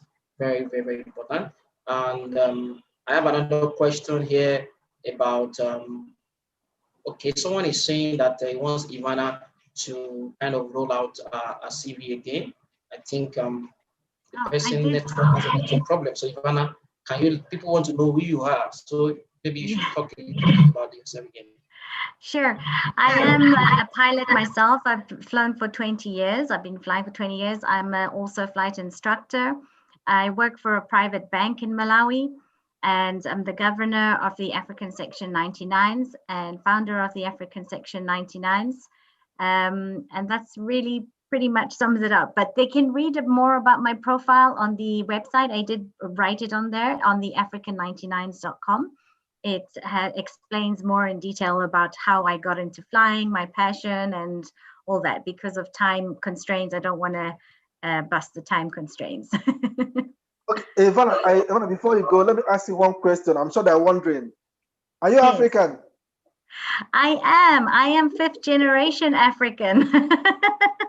All So right, although I'm of Indian origin, I am fifth generation because my great grandfather was born in Malawi and was brought to Malawi to work on the railways by the British many years ago. So a lot of people say, "Are you African?" And I say, "Yes, I truly am. I have a Malawi passport and I am Malawian." Well, I'm sure they'll be wondering. Thanks for clearing the air now. So Sure, back to you, no Manuel, for problem. more questions. That's very Let's hear fantastic. Chukwu Matioma's question, please. Okay, all right. Let's answer Chukuma, please, your mic is unmuted. I think she dropped it in the chat box. Okay, I would let Okay, me she come can- in okay. there. Let me come All in. right. She asked if she can combine her schooling with aviation. Probably she wants to do an online course in aviation. That's the question she asked. Can she combine? Yes, can she combine schooling and getting an aviation course in airport operations and management? She wants to become an airport operation specialist. So that's the question. All right, Amanda, please help us answer it. Thank you. Okay, that's a very good question because actually we are now in the next generation where it's very possible to combine work with studying. So, but as an academician, aviation academician, my very concise response to your question would be, you don't want to join an aviation program online to the detriment of your current undergraduate study, which I believe must be an undergraduate. So it depends on your workload, okay? So yes, if for example, I have an aviation academy, TBS Aviation and Tourism Institute, where we run aviation courses online. So you can come in for weekend programs online only. So what I would advise you to do is look at your workload in your undergraduate. If it's not too demanding, you can combine with a weekend course or an online course. But make sure whatever online course you are taking in aviation is a self-paced course, not something structured, not something that you have to submit assignment at deadline. Otherwise, you might want to focus attention on your undergraduate study, complete that, and then come back to aviation. Aviation is running nowhere, so you can always come back at any time. And there are no age limits for certain aviation specializations. So you can always come back and have your aviation training. Thank you. All right, thank you, Emmanuel. I'm glad we've done justice to this topic of the day for today. Before we are winding down, before I go back to the host, I would like to especially thank the panelists. Let me start with Captain Emmanuel. You've done great. Your name is great, and you've done great. I specifically wanted it on this panel when it became obvious that Glenn wouldn't be attending this program. So I asked them to bring you on. I bullied you into this. I'm sorry. And I'm sorry for doing that. I also thank Ivana Alvarez. Your CV is almost intimidating. That they want to know your CV. They want to know you very well. And everybody wants to know you. That's the power of dream. If you didn't dream, you couldn't have achieved what I achieved today. So I thank you for being on this panel. I thank you so much. I'm hoping that you're going to connect after this program. We're still going to connect the three of us on the panel or the four of us. We have a lot more to do for African aviation. Thank you very much, Ivana, for agreeing to be on this panel. Kwame, you're a young man. I wouldn't say like me. I'm no more a young man. Hello, Kwame, are you there? I'm there. Thank You're you. young at heart. You're young at heart. You are winning awards up and down, like you say in Nigeria, up and down in Ghana. You understand? You are one of the men of the moment in Ghana. Thank you for the energy. Thank you for the resourcefulness. Thank you for coming on this program. You didn't disappoint at all. Nobody disappointed. I'm happy all of us came together and did justice to this. We have a lot to do for the African Aviation. I'm hoping that at the end of this program, we're going to connect and do some more for aviation. Let's do some more offline for African Aviation. I'm hoping that the world will hear our voice in the next couple of months. I thank the participants for their patience. I can see there are still more questions, but I'm sorry, we can't attend to any more questions. We're going to compile all the questions and answer them and send back to your email inbox, please. We can't take any more questions now. So I'm going to hand over the floor to the host. I would like to thank Obinna and Hebziba and the other guys on the team for giving us the opportunity. Obinna and Sophia, you have made me do what I haven't done in 7 years. You've made me wear a tie for 2 hours. I haven't done that in 7 years. I never knew I could wear a tie for 2 hours. Now I've done it. So I need an award. I need to give an award for this. The time man of the year. On behalf of the panelists, I thank you for giving us the opportunity. I'm sure we can respond. If you call us again tomorrow or next, we can respond to your call. We are happy doing this. We may not be the best aviators out there. There are more people there are those who are more intelligent, more resourceful, more good looking, but you chose us. We don't know why, but I'm glad you chose us, and I'm sure that whatever the reasons were for choosing us, hasn't been defeated. So thank you so much for the opportunity. I hope with that I can now give the floor back to the host. Obinna and Sophia, it's up to you now. Okay. Before All right, Mr. Obinna close up finally, because yes, thank you very much for your time, for everything. Obinna is going to be closing us up very soon. But before he does that, I quickly want to say to everybody that has attended this program, you are all very much welcome and appreciated.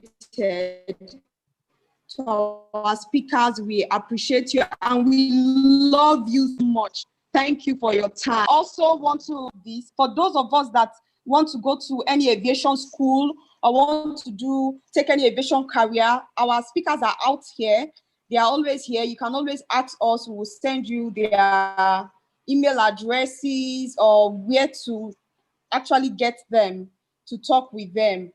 And we promise that we are going to be rolling out some scholarship at the end of this program. We are still working on that. And thank God Captain Emmanuel is here. So at the end of the day, we are going to be having both online scholarship rolling out and on ground.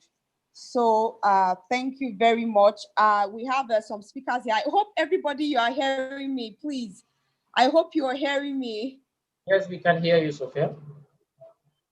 Okay, we have some very important people that I would really want us to introduce before we'll shut down. For instance, as we're going on, we have we have Mr. Geb. Mr. Geb is the chairman for Calabar Carnival. He joined us in, so you are welcome, sir. We have other speakers. We have Ms. B. We have Berry. We have Pascal. We had them join us today. We are very grateful that you could make today's event. Thank you very much. Then another very wonderful person we had today is Queen Ebere. Queen Ebele. Ebele, she's she was United Nations Miss Tourism some years ago, and she's our queen for all times. She's also on the platform. We also want to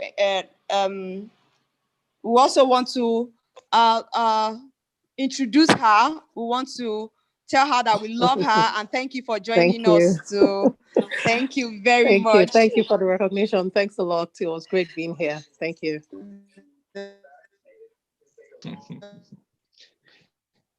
No problem. I hope you Bye, bye. come tomorrow and hear us too. It's a 3-day program.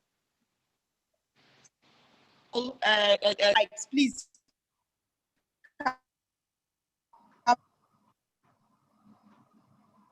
You can do that for us. The speakers, our speakers.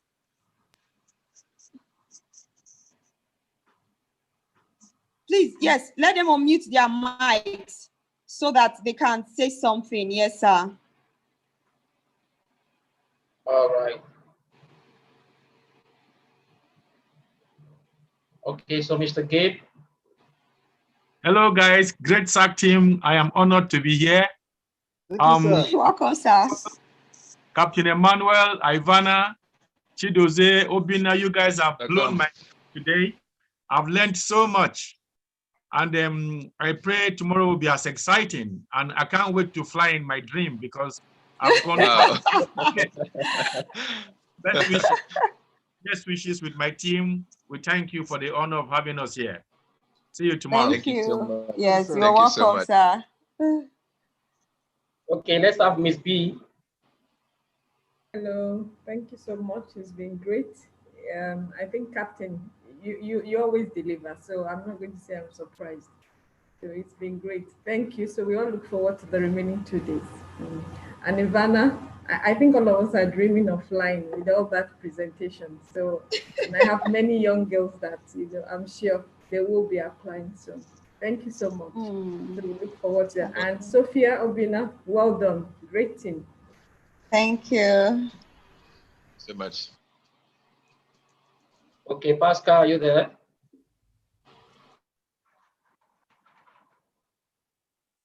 Pascal, talk to us.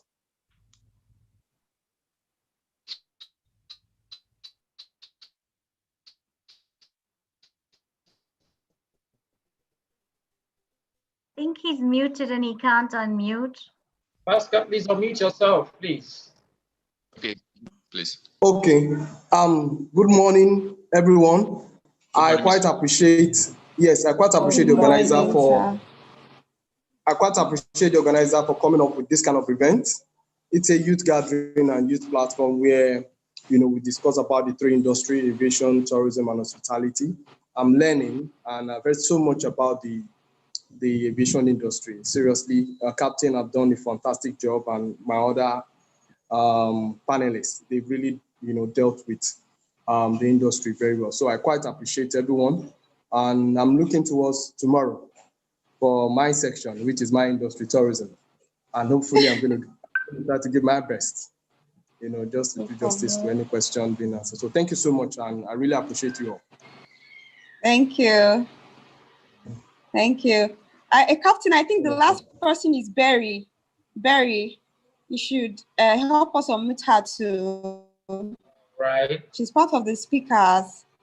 Yes, Barry. Okay, Barry, please unmute yourself and. Oh, all right. Good morning, all. Morning. Good morning or good morning. Good morning. Yeah, thank you guys very much. I've been really empowered today.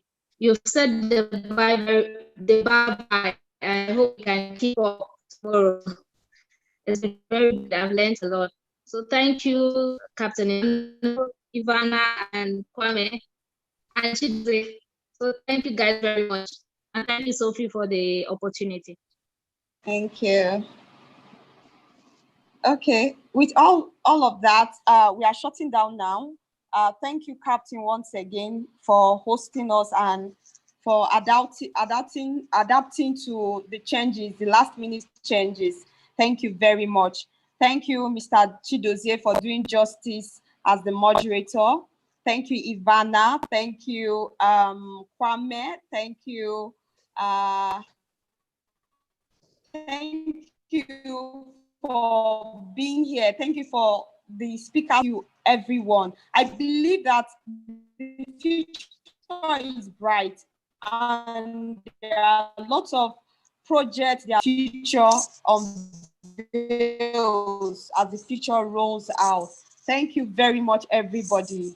So Obina, please, can you shut down finally? Can you just Okay, shut down thank you, Sophie. Seriously, does it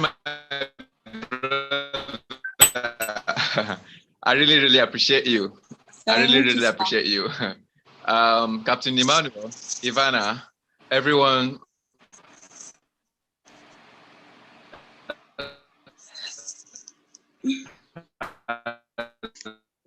What is bad again?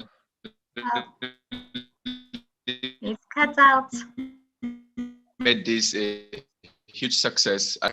I hope that aviation industry is safe, and I please urge you all to continue doing all the good jobs you've been doing out there, respectively, in your various endeavors. That you please continue giving hope to these young people as we strive to make our beautiful industry a better place. Thank you so much. Thank you, my partner, in a special way, Sophia, for everything that you've put in place.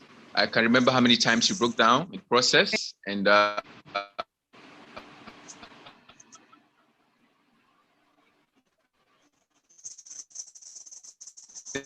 thank God you still, and in a very special way, I want to thank it's not our glory to him. Thank you, guys. See you tomorrow. I appreciate you all. Thank you so much. Thank you. Thank you to Students Aviation Club, all members of Students Aviation Club, sponsors and partners. Thank you all for everyone that just joined. Thank you, everyone. Hi. Have a nice day.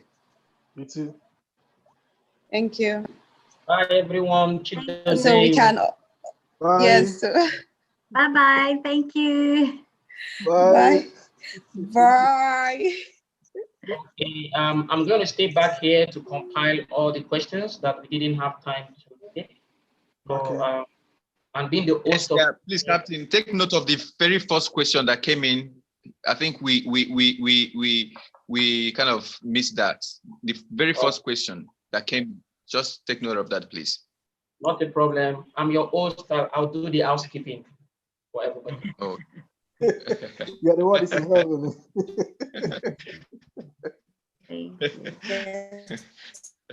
So I'll wait for you guys to leave the room. I'm not leaving anywhere. I'm hanging in here with you, Captain. We You want to finish the food inside? You want to finish the food inside the kitchen, right? No, I'm staying back with you, Captain. I'm staying back with you. And I'm going nowhere. I'm going nowhere, Captain. That food, we are going to enjoy it together. Not a problem. Not a problem. All right.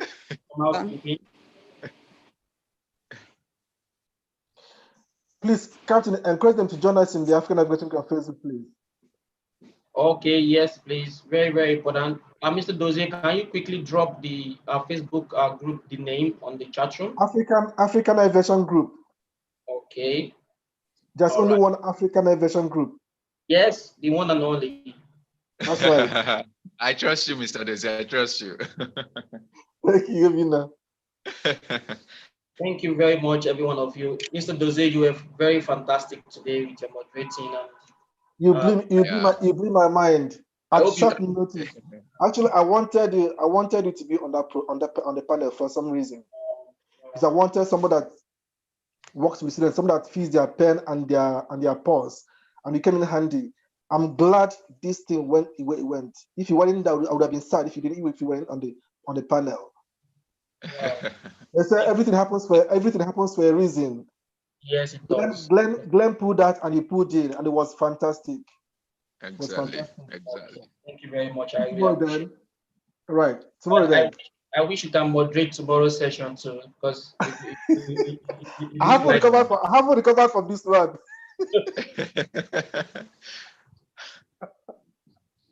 Please send my own rice over, Biko. Not a problem. Abby? No, we are finishing it over here, Mr. Dozie. All right, I'm signing out now. Have a good afternoon. Bye. All right, guys. Take care. Bye. I'll catch up with you, Mr. Dozie, later. I'll catch up with you. That's right. I'm waiting. All right. Okay, Mr. Obina, we have quite a number of questions that we missed. So what I'm going to do is I'm going to try to do a screenshot from my hand and then share it with you privately. I'll be sharing with you and Sophia privately so that we can compile those questions. Okay. Okay, that's okay. Yep. So what I'm going to do tomorrow, also I tried it today, but I noticed that your network was fine because I made you a host and also yeah, and one co-host you mute and unmute yourself. And but I noticed that once you log out, your network log you out, then you come in, you have to make you a co-host again. So what I'm going to do tomorrow is that I'm going to do one of my staff to be a backup so that it can keep all panelists as co-hosts for tomorrow. Okay, that would be great. That would be great.